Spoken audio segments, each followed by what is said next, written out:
time is 5 o'clock. I'd like to call this workshop of the Belton Independent School District Board of Trustees to order. The meeting has been duly called. Notice of the meeting has been posted in accordance with the Texas Open Meeting Act, Texas Government Code, Chapter 551. First item on the agenda is public comments. Connie, do you have anyone signed up? No, sir. All right. Since we do not have anyone signed up, then we will go ahead. Board workshop on EIC local academic achievement class ranking. Matt, it says you will intro. Mr. President and members of the board, it's an honor to be here tonight. Our policy committee and Dr. Lovesmith, members of our teaching and learning team, and other members of the administration have been studying policy EIC local since a long time ago. And we wanted to have an opportunity at the board's request to go into a workshop session where we talked in depth about what they've been studying, so as to make sure every board member on our team of 8 here has the same information as we consider options for the future. Today is not a first reading. It is not a proposal to you on exact policy. It's a review of where we've been in the study, background information, and some ideas moving forward. And so we encourage you all to make sure you jump in, ask questions. This is a workshop setting, and the hope is that we take advantage of that so that we can make good policy recommendations for the future. All right, Dr. Lovesmith, take it away. All right, very excited to be here this evening. So as Matt said, our goal tonight is to summarize the policy committee's learning study of EIC local. We've been studying this since last December, if not, had a few conversations preliminary. And then we are just going to discuss some potential options. So like we said, this is not a formal proposal that's coming forward tonight in terms of policy, but we are going to have some discussions around potential options with that policy. Why are we studying this? So the board set out a vision and empowering each and every learner to pursue their dreams and enrich their communities. And that was our vision that was set forth with inspiring dreams and empowering futures. With that, we did some work around Journey of a Graduate, and the board provided us direction that we needed to look at every policy that could be impacted by that vision and review it. And so EIC is just that. EIC local is a policy that determines how we weight courses. It determines how class students are ranked for local honors, valedictorian, salutatorian, top 20% of their class. And it does really impact how students choose their classes. And how students choose their classes impacts their future. And so we're here, we've been committed to studying this together. In order to study it, we came up with 3 really driving questions to focus our work, and that first one is really important.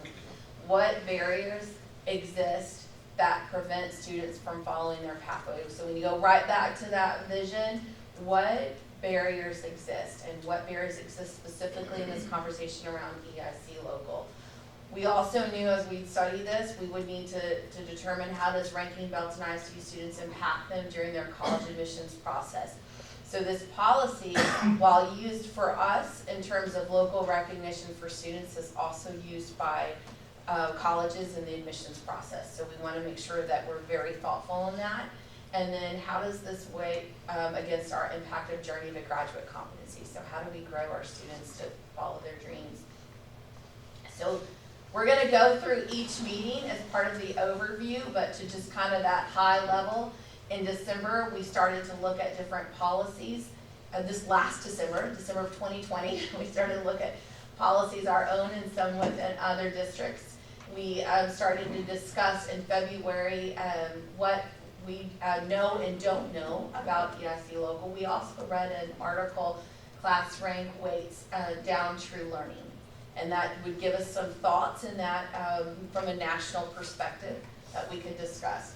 In March, we discussed the policy, and we determined at that meeting we would need to gather further data, and that would be through 3 lenses: from our students, through college admissions, and our review of transcripts. In April, we started just that. We discussed in April data from student surveys. In May, conversations with colleges.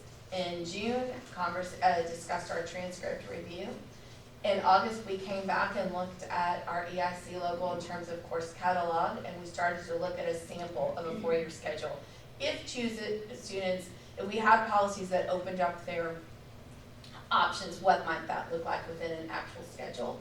And then in September, we did a review of our learning study. We discussed exactly what would happen tonight. So you have 3 colleagues that have been in that review committee, and we got their perspective on, okay, what are board members that have not been engaged in this work for 9 months get to know, and then we discussed a potential policy option that we'll review tonight.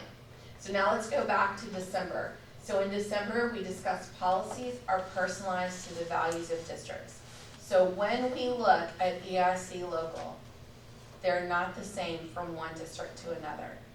Even though colleges are going to put some blanket admissions in, like top 10%.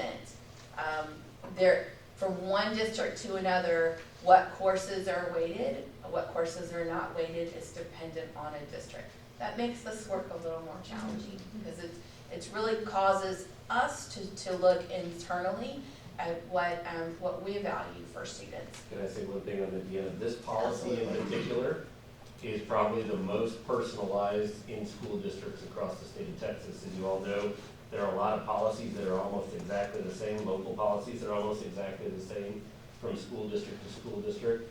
This is one of the ones that is definitely not that case. This is one of the ones that is really personalized according to what the board has set out, and what the administration has asked for regarding class ranking. So you see a lot of variation if you go and pull any of the policies in EIC.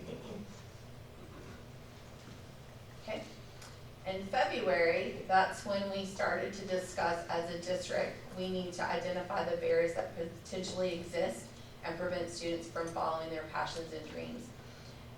What we learned, we read the article, and that was from a national perspective. And what we learned in that article is that across the nation, the majority of schools do not rank students. They just, and there are some benefits to that. There are some Texas school districts that are starting to pursue that. However, in Texas, we are required by Texas law to identify the top 10% of our students. And so we needed to weigh that out as to whether or not we should continue that. We talked with some other districts who are not doing that right now. You still by law have to tell your students who are in the top 10%, but you can put in some non-ranking processes and still identify those students. You still have to identify what courses will be weighted in that process. And so we had some discussion around that. And then in March, we came and we determined that there are some barriers that exist. To determine that specifically, we really needed to narrow the scope of this work. And so we talked through that. And that's where we really came up with, as a group, you know what, we need to gather input from our current students. We need to hear from them if they believe barriers exist. We need to talk with colleges, and we identified our top colleges that our students go into. So a lot of our students will go to Texas A&M, University of Texas, Tarleton, Baylor, UMHB. And so really talking with the schools where our students go, knowing college admissions is different from every college out there. And then we needed to analyze our class transcripts just to see for our prior 2 classes, is there any information we could glean from that. So in April, we did just that. We started talking with students. Our key findings from our April meeting, 81% of our students typically do not choose electives, primarily CTE courses, because they are not weighted in their GPA. We currently have, I think it's approximately 15 AP courses. And what we learned is that students will tell you they do not take an elective because they choose to take an AP course directly to increase the weighting of their GPA. And we have some phenomenal CTE courses. So that's bothersome. That was bothersome to the committee that our kids come in to school and they're not choosing to take a 4-year pathway. That's actually of interest to them and could potentially be a future job for them. Future job meaning what they do for a living, or maybe even something they do while they're in college pursuing a different option. I know multiple students who are currently doing side jobs in photography in college. And then our results from our students also indicated they take more AP courses than dual credit. In our current policy, AP is weighted higher. And they take fewer AP exams than actual AP courses. And why this is a finding and why this is important is because when you think about AP and dual credit, those courses are both gateways to earning college credit. If I take a dual credit course and I pass that course, and I pass it on the college standards, so Temple College's grading standards, I earn a college credit. In terms of an AP course, if I take that course and I do not take the exam, there's no way I can earn the college equivalent for that course. If I take the exam, depending on how I score, depending on the college or university, I could potentially earn up to 3 college hours of credit. I do need to earn at least a 3, so anywhere from a 3 to 5. And honestly, earning college credit for either AP or dual credit is dependent on the university in which you're going to. So nothing's ever a guarantee. That was a finding that we noticed, especially when we're weighting them differently, but valuing potentially earning college credit while in high school. Can I ask a question real quick? Absolutely. And I think I understand it from my own kids, but I guess I haven't paid enough attention. You can take an AP class, get credit for an AP class, but not necessarily take the exam. Correct. Okay, so you can take AP algebra or calculus, whatever, get an A in a class, Correct. but then choose not to take the exam. That is correct. Why would we, and I'm asking, what is the reason a student would choose not to take the exam, and how does it, let's say they pass the exam, does it change their GPA at all? Doesn't impact the GPA at all. So there's, okay, that's And what I'm really glad you asked that, because we're 2 slides from me answering that. yeah, I got to that slide earlier, and I still didn't. No, I love it. So just to kind of back up these findings again, didn't want to bring every single slide we've had along the way, but I do think we needed to pull out 2 specific data points. So the first one, in terms of class avoidance, this is directly from the survey. This is where we got 81% of our students, and then you can see the courses. They're telling us they're not going to take medical microbiology and anatomy, medical terminology, psychology, accounting 2, health sciences. We're going to have students that are going to go into a medical field but will not take a medical terminology class, which I would tell you would be very helpful prior to attending a college, but they will not take it because it's not currently weighted in our system. Deanna, these were specifically classes the students named that they wanted to take. That they wanted to take but did not take. Absolutely. This is directly off a student survey where they were asked, have you avoided taking a class because it was not weighted? And then if so, what course? Class that you wanted to take. So that's the list. Then to answer your question, in terms of AP, it's coming up, sorry. Advanced courses taken, so this was to back up the finding in terms of AP, and you can see our percentage taking AP. Now, you'll see a large percentage taking neither AP or dual credit. When we sent the survey out, we sent it out to all students, and then we asked questions that became specific to whether you indicated you had or had not taken an AP course. And then this is AP courses taken, and you can see the percentage versus those that took an exam. So you can see that the percentage taking an exam that read 2 to 3, they're taking 2 to 3 courses, but yet that's the percentage taking courses, and then this is the percentage taking exams.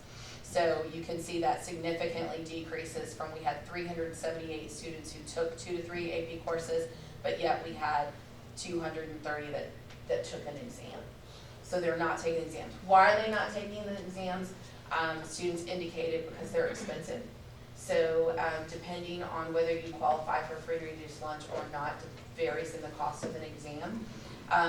Several felt it wasn't necessary for college. So that could be that they know their school's not going to take an exam unless it's a certain score, or maybe they were taking AP US history, but they were going to be a math major. So they didn't need that AP history course.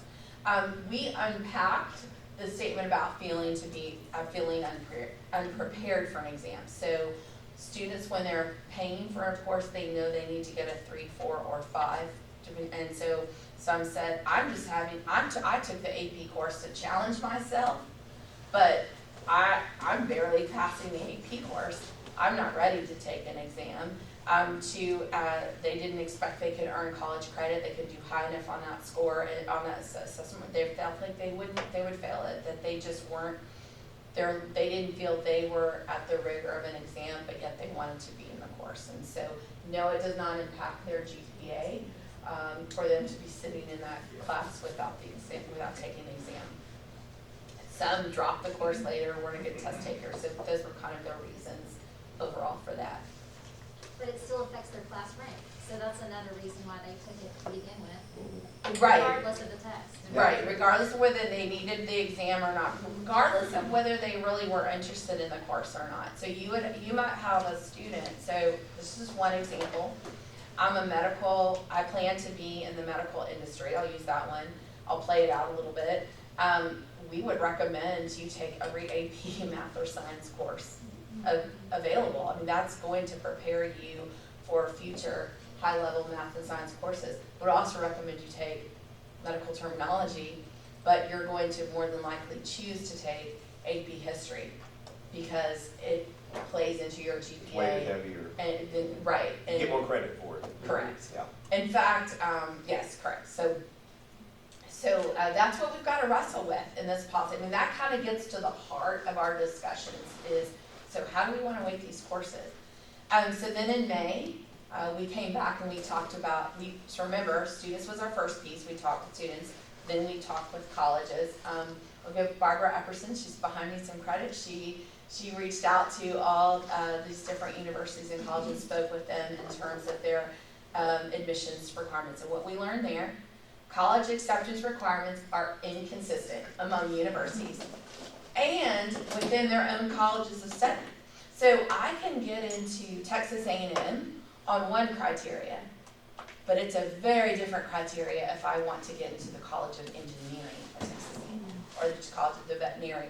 So that there's discrepancies there across the system, which puts a burden on students and families to really think early on, like where do you want to go? There's a trajectory to courses, and to our counselors and advising on that. And then colleges consistently prefer advanced coursework, including AP and dual credit. So some colleges will prefer AP over dual credit, but some just say, you know what, consistently we want to see you've taken advanced courses. And you've got to remember, colleges are using a top 10 criteria across the state, but course offerings are very different across the state. So a very small school, I came prior to Belton years ago from small schools. They didn't have 15 AP. We didn't offer 15 AP courses. We didn't have 8 or 9 dual credit. And so colleges look at that differently and they say, you know what, we really want to see that you're taking advanced courses. And they have a broader definition for that. And so then again, here's those questions that Barbara really pushed into, which is when you're looking to admit a student coming from a ranking high school, what criteria do you use? Often colleges said, we'll use class rank if it's available. They have assured admissions policy, so we right now have a partnership with Tarleton. They'll automatically accept students in the top 25%. Some schools have that, some schools do not. And then some universities will conduct a holistic review of the application in general. We looked at now that was for a ranking, so we also asked if they're non-ranking, but we've been really talking through still a ranking process within our system. For AP versus dual credit, we asked them, do they see differences in those? Is one valued more than the other? And universities told us, we want to see advanced courses. Advanced courses are treated the same, oftentimes regardless of whether they're dual credit, AP, or honors. So honors is a new, school districts are shifting to the term honors. If you do not pay for the curriculum through the college board, you cannot call your class a pre-AP or an AP course. You then can call it an honors course. The college board has taken their curriculum and now having you pay for it. Not all, and why is this? Just the reason I gave a minute ago, because not all applicants have access to the same course options in high school. So from one district to another, your valedictorian could have a very different looking transcript for courses offered and taken. Colleges of study is a whole different ballgame. What admissions to a specific college within the university is there, and is their admissions criteria different? If so, what is it based on? There is no consistent practice across universities. It varies by university and when students apply.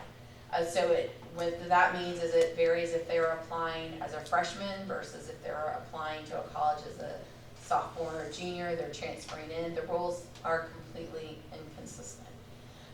That's all answers we like to give and worlds we like to deal with, but as we're talking about this policy, that's a need to know among all of us. And then different requirements, they can change with a new department chair, a dean, or a faculty recommendation. So college of study admissions are not determined oftentimes by the entire university. They are determined by a department chair or a dean for that program and can change from one year to the next. Deanna, am I right in assuming that this is in-state, that we got these answers, we didn't look out of state, right? That is correct. This is, we focused on colleges within state. And the only reason I bring that up is is the United States strengths in access and opportunity for kids for post-secondary learning, like it's magnified when you go to other states. So when we have inconsistencies within our states, obviously you're going to see the inconsistencies in other states as well. So a student that's applying to Auburn or Arkansas or something like that, whole different ballgame there as well. It's not like there's any set of rules that everybody has to follow. Okay, thank you. And then in June, we started to discuss what we had learned from our transcript data. And our transcript data was from the classes of 2018, 2019, and 2020. What we learned in that, our biggest takeaway is that students take an average of 9 AP courses to be in the top 10% of a graduating class. With this view as, so you can be in the top 10% with having taken 1 AP course or having taken 15. So that was kind of the range in that group of 10%, with 9 being the average. And so then I put that supporting page in there for you to just review if you wanted to. You can see that in terms of, I should have included in a finding, also within that top 10%, we had a range of students taking dual credit classes with an average being 1 class. So the average 9 AP with an average of 1 dual credit, and then a range anywhere from 0 to 10. That lets me know, without looking at specific students, you can be a bio-science student, take 10 courses, and land somewhere in the top 10%. And so we have that. You can see we had our grade ranges. So you know that students are taken with a range of 103 to 116. It's leaning towards more advanced courses, AP courses, but their overall GPA range for courses that count is still above a 100. So that means they're taking an advanced course somewhere to get their GPA higher. Then in August, we started to say, okay, so we've taken all this, we've studied all these different pieces of data. Could a student who has told us they want to take CTE courses is it possible to be in AP courses, to be in athletics or fine arts, because we know we have, in our top 10% of students, we have a lot of students that are four-year athletes or four-year fine arts. And could you take a four-year pathway? Because really, when we're talking about CTE courses, you really want to take that four-year pathway, and it is possible. There's room in their schedule. So what that lets us know is, yes, they can do that. And so now, do we have a policy in play that supports a student making that choice? And so we could go to that link, but I put it in there just for you to be able to see that example. And then, so then that brought us to our last meeting in September. And I thought that was summed up well with, we really have three options to consider. And I'll give Chris Floor credit for kind of pulling that in, as we could leave EIC local as it is currently written. We could consider a non-ranking GPA system, which I think we've talked through and is not what we want to do at this time, but we certainly could. So with new thoughts coming in, that's certainly an option. Or do we want to revise EIC local? And so with that third option in place, revising EIC local, we discussed a specific option. And so I'm certainly ready to show you that. But before I do, I feel like that was 25 minutes of a 9-month recap. So before we go into looking at specific examples, do you all have questions that you want me to talk, that you would like us to kind of talk through? I do, but I think I want to hear more. You want to hear more? Yeah, because I have a feeling you might answer something. Okay. But I do. Okay, I want to hear. I'm happy to share more. I just know that, I've been in the middle of this because I've got, one that just went off to school and another one that's a senior in high school. So we're in the middle of the application process. And it does matter where you land in class rank. And then the lower the class rank, the higher your college entrance exam tests need to be for scholarship money. So I would hate to see us drop the class rank below the top 10, because those kids that fall between 10 to 25% are still in the game for a lot of scholarship money. So I would hate for us to do that to those kids where it's only a top 10% thing. Absolutely. And then I've never understood, and maybe you can explain it to me, I've just never asked, how a kid, let's say, that's going to a 1A or 2A high school who doesn't have AP classes, but nails everything all the way through and has 100 average in their top 10%. Or let's say top 7 is what Texas and Texas A&M have gotten to, I guess, what they want. How does the universities justify the automatic entrance for that kid who hasn't been as challenged as a kid going to a 6A, taking 10 AP courses throughout their college? Is it just that random?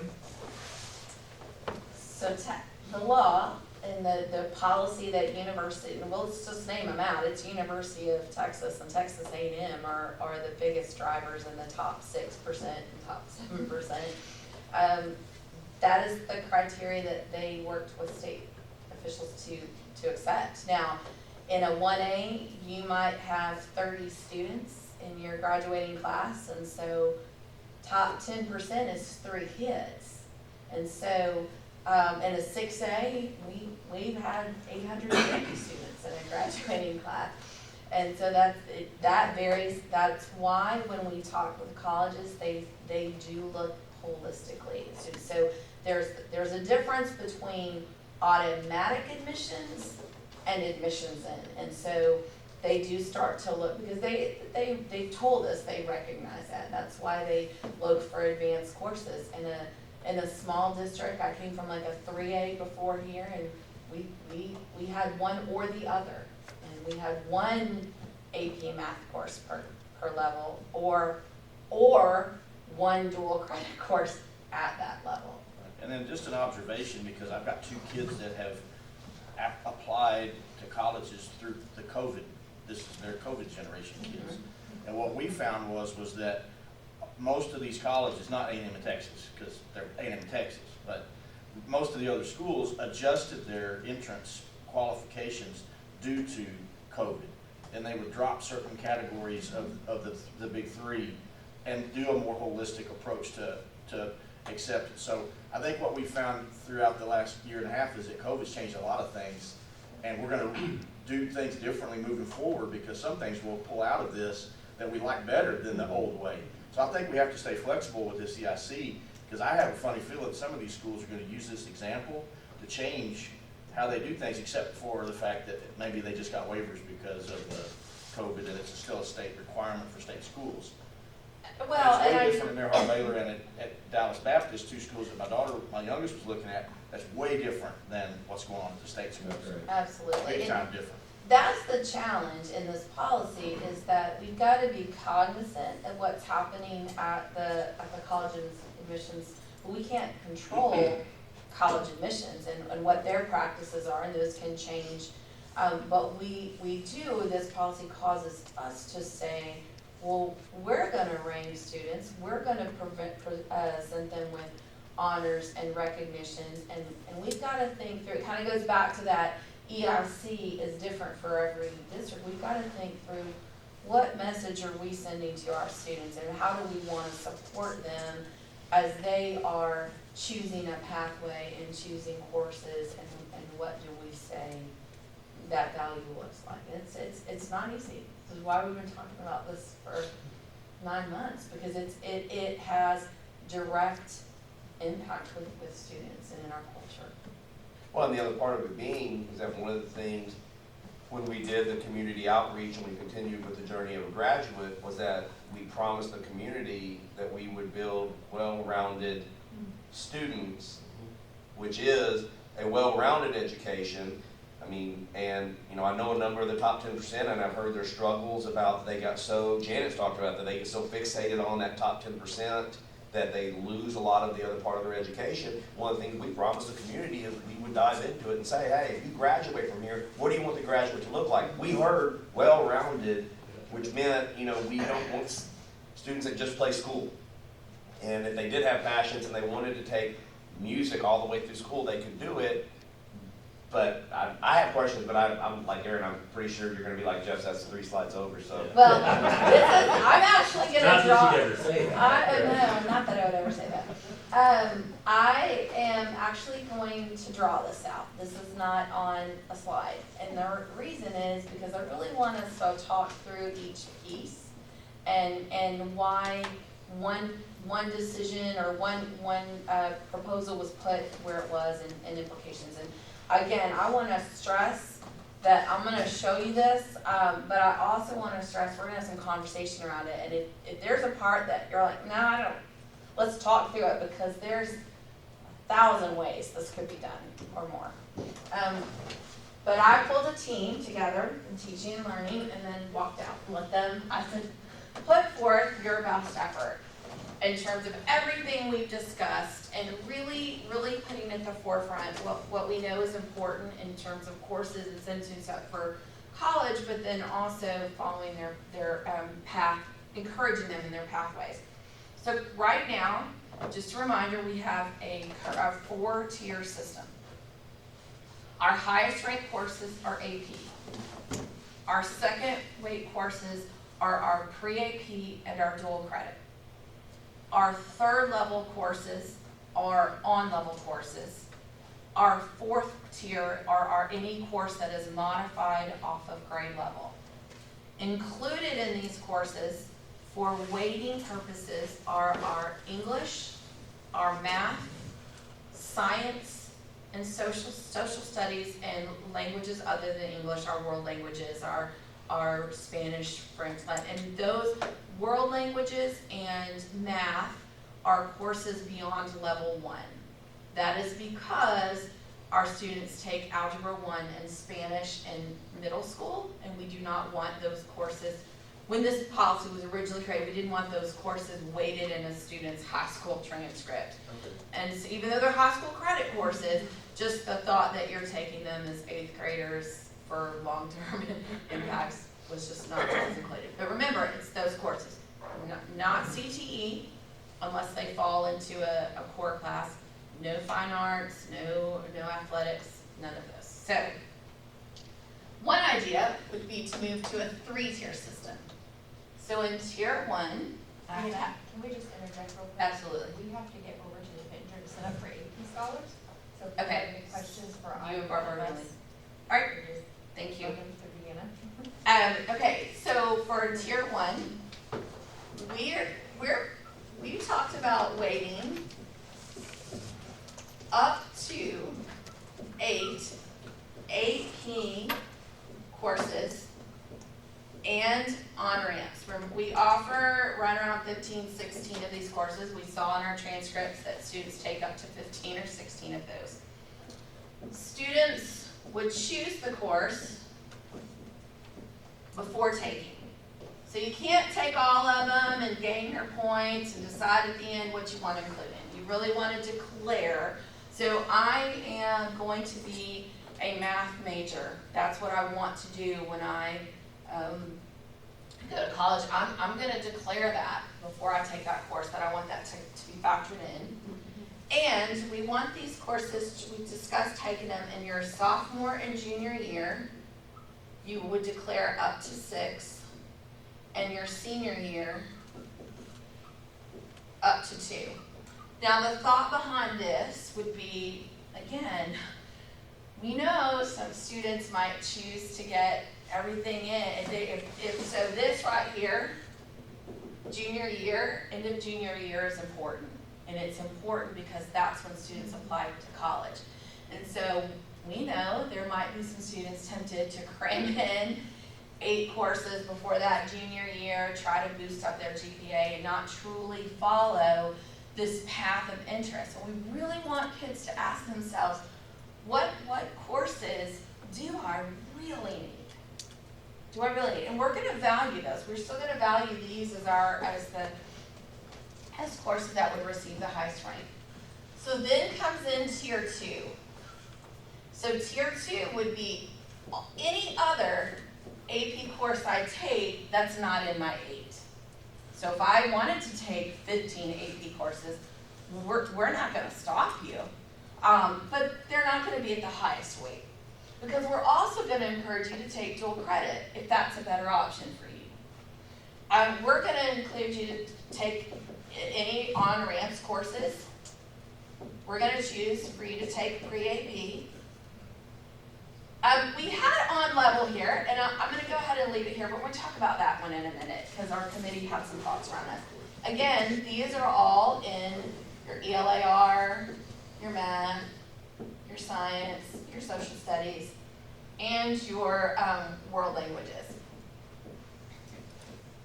But we're going to add something to this column where we discussed it that we haven't had in the past. And that's going to be CTE courses in year 3 and 4. So our advanced courses. So it could potentially encourage a pathway student.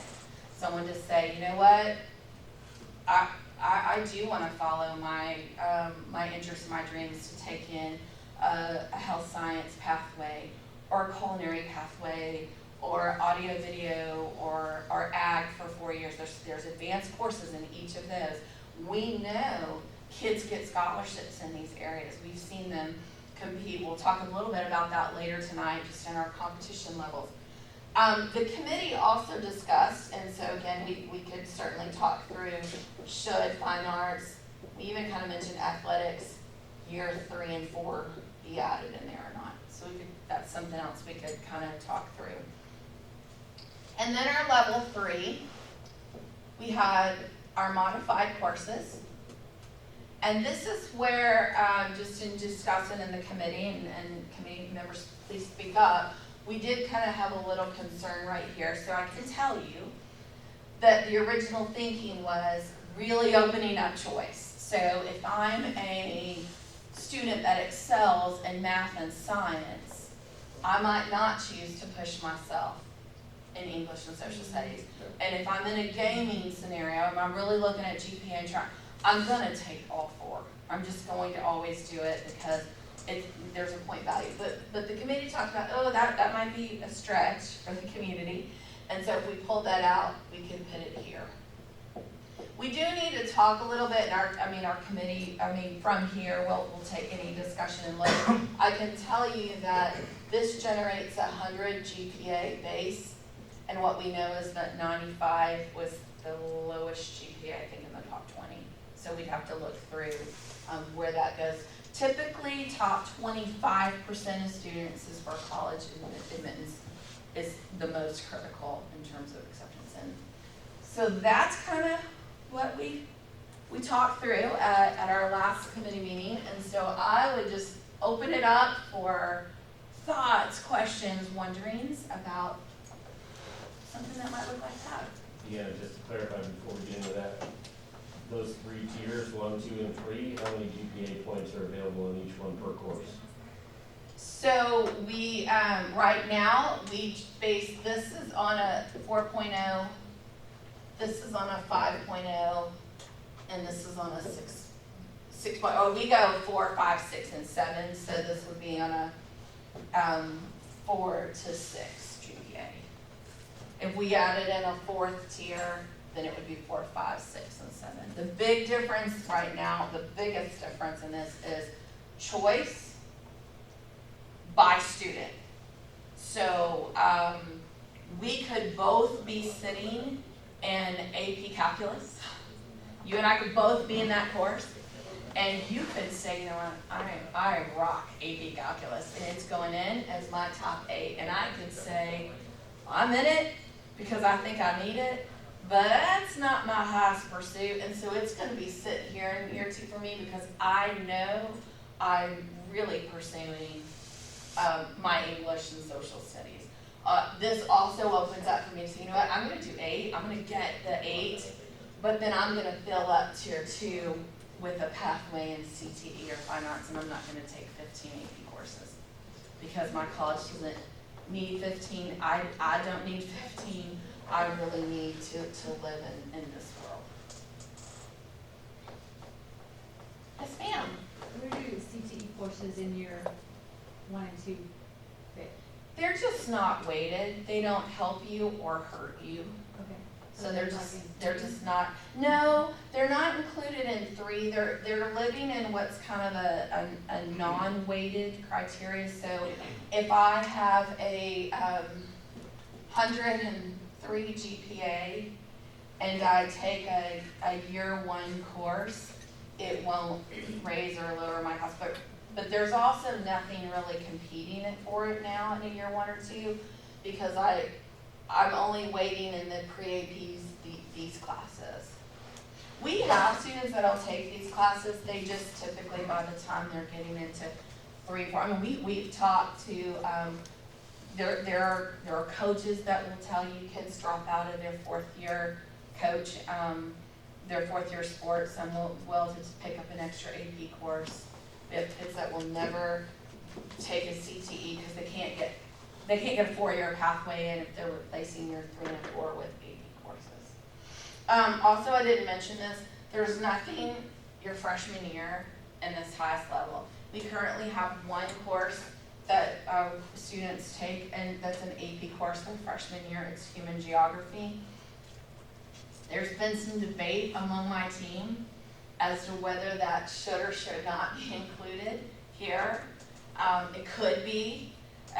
Most of my team, the counter to it is it's probably not. It's a hard course. You're just coming in, and so not including it gives a student an option to say, you know what, I'm going to take it, but I'm not going to enter my high school year with that burden of the highest rank, of choosing my final destiny on that my freshman year. It gives students a time to learn high school before they're choosing like their high school course ranking. So that was just something that we kind of threw out there. When y'all are studying other policies from other districts, have y'all seen anything like this, or is this? No. This is new to, okay.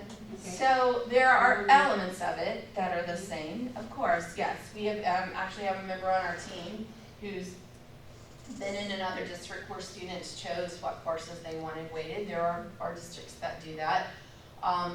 There are many districts that would have elements of this they don't consider. Dual credit is probably one of the most debated among school districts. Some school districts include it and some school districts do not. The rationale for not including it would be that you do not, as a district, we do not determine your scope and sequence. It is oftentimes not our teacher. Grading practices are not ours. So I'll be honest with you, there are members of our team who said, don't put it in there. I put it in there because we've had so many discussions along the way in our study about the value of this. We have a partnership with Temple College. We have students in the bioscience program. We have students that earn an associate's degree because they are in numerous amounts of dual college courses. That I think it should be something we discuss. I mean, this is all up for discussion. This is by no means. So the other option would be that it would just be like what fine arts is now or CT is now. It would just, Correct. it just sits out there. It just sits out there. You can take it. It doesn't help you. It doesn't hurt you. But what we know about students is if I'm trying to be in the top 10 and I do have an option that I will do well on and it will give me some added weight to my GPA, then I more than likely will default into an AP course. Yep. But it's certainly an option. Yes. All right, I've got to ask you. Ask away. I'm a parent sitting down, explain this to me, because I'm still a little confused on how this whole thing works. I'm just being honest, I don't understand what exactly I'm looking at here. Okay. So I'm sitting down with you, and I'm gonna tell you that we've got to choose your classes. Right, So I'm gonna ask you, what are you interested in? okay, And what's your pathway? And I'm gonna wanna know, because how I advise you depends on what your interest is and where you think you're going to school. okay. If you tell me I am going to stay in Texas and I'm going to go to a Texas public school, then I'm gonna tell you that a dual credit course, the ones that we offer, a college, you No, I understand that, but I'm trying to figure out the tier 1, 2, and 3, I guess that's where I'm. Okay, so then I'm gonna ask you, okay, so I'm gonna ask you what your interests are, I'm gonna ask you what your passions are, and the majority of your classes are gonna fall in here, or if you're not choosing an advanced course, then it's gonna be an on-level course. If you're vying to be in the top 25% of your class, Okay, we're gonna have that conversation around, okay, we've really gotta live. We want you to live here. We want you to choose these courses. And then I'm gonna further tell you now, if you wanna move up in that class rank, you wanna be in your top 10%, that's important, then I really want you to think about over the course of a year, so here's 15 AP courses that we offer, and I want you to think about what's your talent. So if you're a strong English student, then you're gonna choose, in this model, you could choose 8 AP courses that would give you the highest ranking for right, class. So pick the ones that you're good at. okay, And tell me what those are, and we've gotta decide that along the way before you take the course. So if you're an English student, your English and social studies, they typically pair. Usually you're kind of like English and social studies or math and science. Then we're gonna look at English 3, AP English 4, AP US history, AP government and economics, AP world history, and all these classes. You might wanna take AP calculus. You might look at me and say, you know what, no way. That is not, I am not that. Well, then take dual credit. Take dual credit. Our highest dual credit is a dual credit recalculus course. Take that. Because it's not going to be in that top, I mean, if you've already chosen those top courses, this is going to give you an option for what best meets your needs. so a student, even if it's someone who's like, bound and determined, I have to be in the top 10%, they're not living completely in tier 1 in this scenario. No, you're really living here. Okay, This defines everything. But then you can pull, so right now, we don't have a pull-out top. We just have 15 AP courses and a student buying for the top one. Right. They're gonna take them all. And we have AP courses and we actually, for our current AP, we weight any AP course, and so we have an AP Fine Arts class as well, AP Music Theory. They're gonna take those, whether that's in their path or not, To get they there. will take it to get their But what, GPA. so if I'm Absolutely. understanding this correctly, and I think I understand, because I was looking at it trying to figure out, so if I am, and I'm not living in the top 10% of the world, but I'm trying to figure out how it works for everybody, if that's what I'm concentrating on, and that is the group that I'm kind of worried about, that they're not getting to take classes, they're gonna have their classes over here in tier 1, but then when they get to level 2, they are gonna be able to pick up their CTE or their fine arts, and like she pointed out, because you can't just do CTEs in year 3 and 4, because you had to have your base classes in order to get to year 3 That's and right. 4.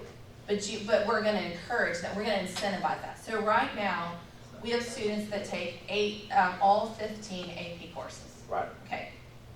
Because they take 15 AP courses, their schedule does not allow for a 4-year CTE pathway. It just doesn't allow it.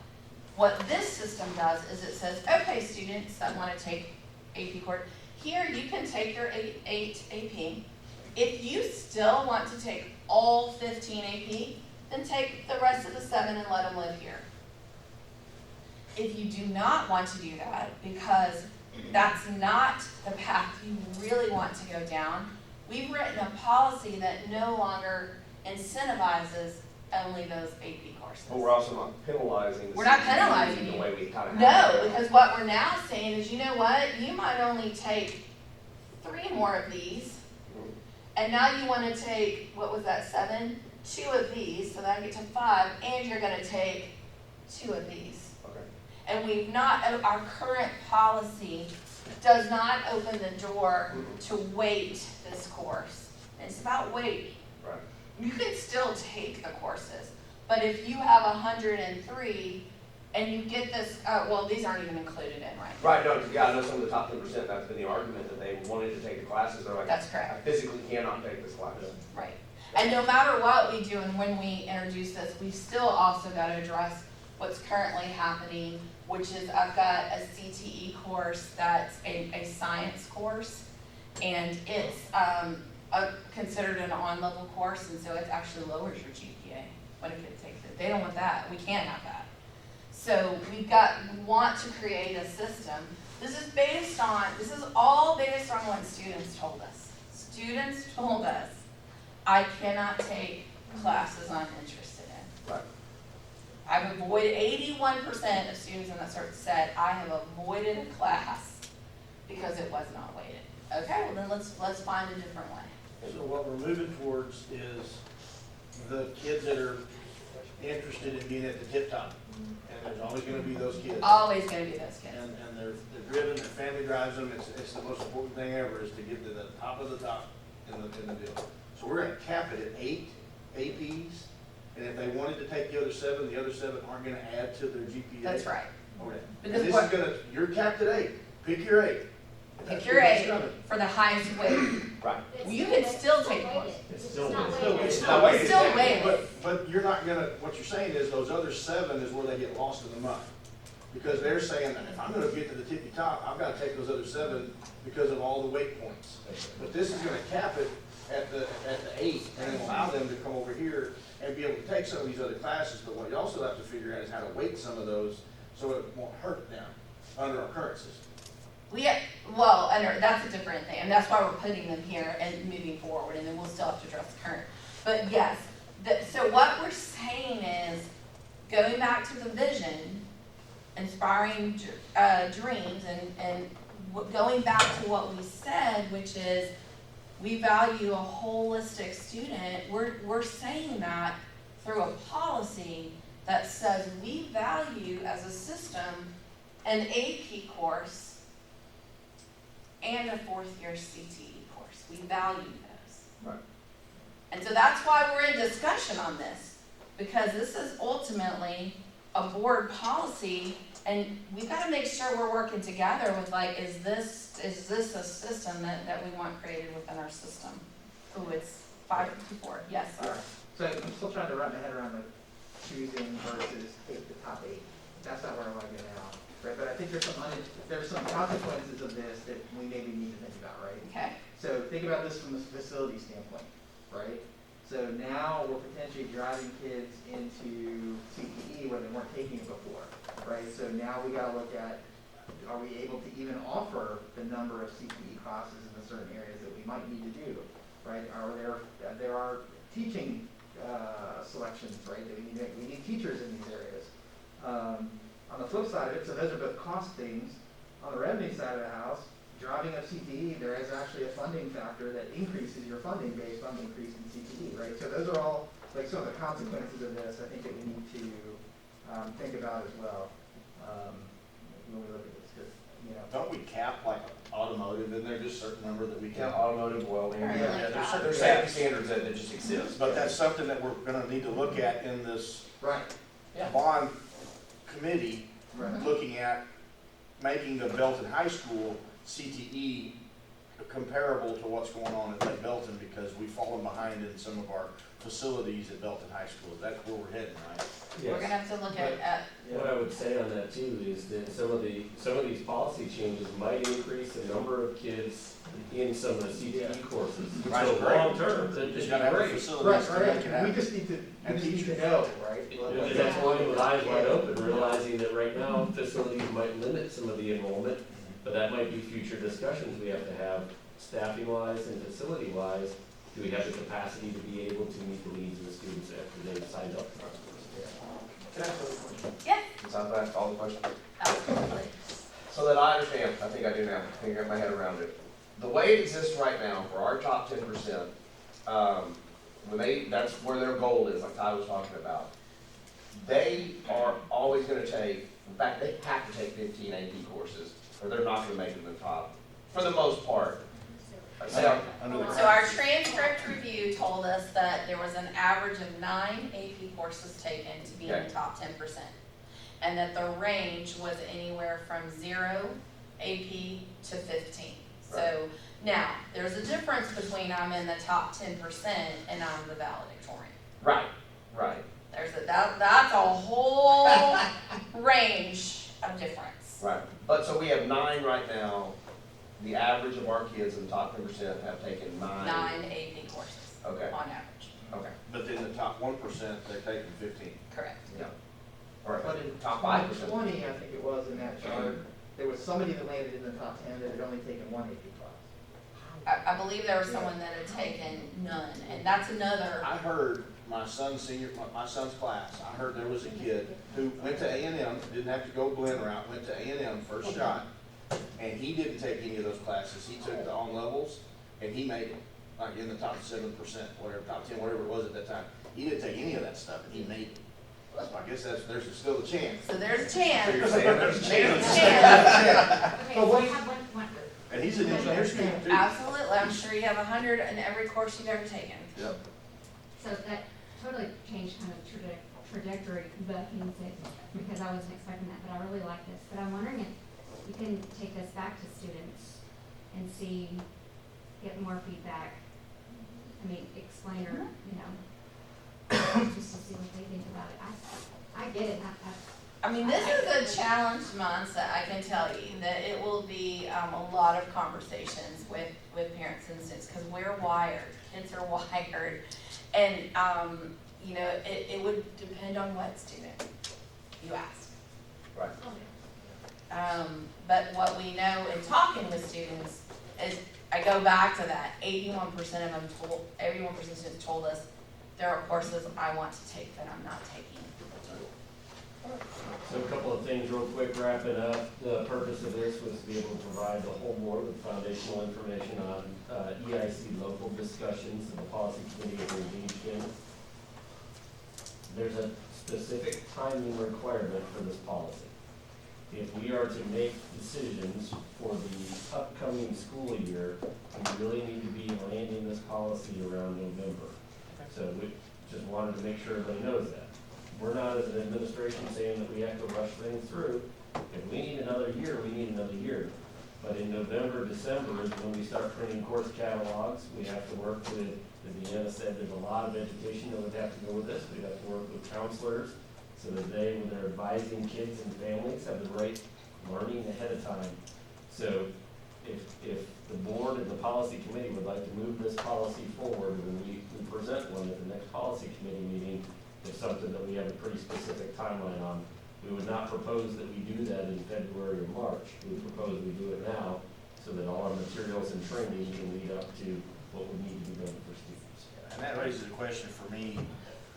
We've already got juniors and seniors committed to a certain plan. This is gonna have to be a rolling, where we pick up the younger kids, catch them up. Phase it in year by year, so you, yeah. And where that'll be a challenge a little bit is then, and why I don't wanna underestimate with the learning that counselors and stuff are gonna have to do. Counselors are then gonna have to live with 2 GPA systems through that 4-year phase in and stuff. Right. So there's a lot of training and support that needs to happen if we're to make a change like this. So, that's why y'all know there is a timeline. It's pretty important for us to think about. All right, it is 6:01, the meeting is adjourned.